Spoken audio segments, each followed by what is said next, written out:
রমাদানে কখন দোয়া করলে দোয়া কবুল হয় ভাইরা? নবী সাল্লাল্লাহু আলাইহি ওয়াসাল্লাম বলেছেন, সালাতুন লা তুরাদ্দু দাওয়াতুহুম, তিন ব্যক্তির দোয়া ফেরত দেওয়া হয় না। এর ভিতরে এক ব্যক্তি হলেন ওই ব্যক্তি যেই ব্যক্তিকে আল্লাহ তাআলা রোজা রাখার তৌফিক দিয়েছেন। as-সাইমু হাত্তা ইফতির, ইফতার আগ পর্যন্ত রোজাদারের দোয়া কবুল হয়।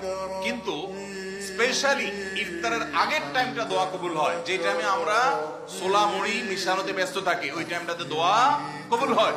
এই জন্য ছোলা মুড়ি যা মেশানো দরকার আগে মিশায়া সূর্য ডুবার আগে 10-15টা মিনিট মনোযোগ দিয়ে দোয়া করবে। ভাইরা, আল্লাহর কাছে অনুতপ্ত হতে হবে যে আল্লাহ যত গুনাহ করেছি আপনি মাফ করে দেন। তওবা করতে হবে, লজ্জিত হইতে হবে, অনুতপ্ত হইতে হবে। এরপরে কায়মন বাক্যে অন্তর অন্তঃস্থল থেকে আল্লাহর কাছে দোয়া করতে হবে মাফ পাওয়ার জন্য। এবং বিশেষ করে সারির সময়, ভোর রাত, দোয়া কবুলের সময়গুলো বিশেষ করে দোয়া করে ক্ষমা চাইতে হবে, ক্ষমা নিতে হবে। ইফতারের আগ মুহূর্ত এটা দোয়া কবুলের সময়, অতএব সেই মুহূর্তটা বিশেষভাবে দোয়া করতে হবে।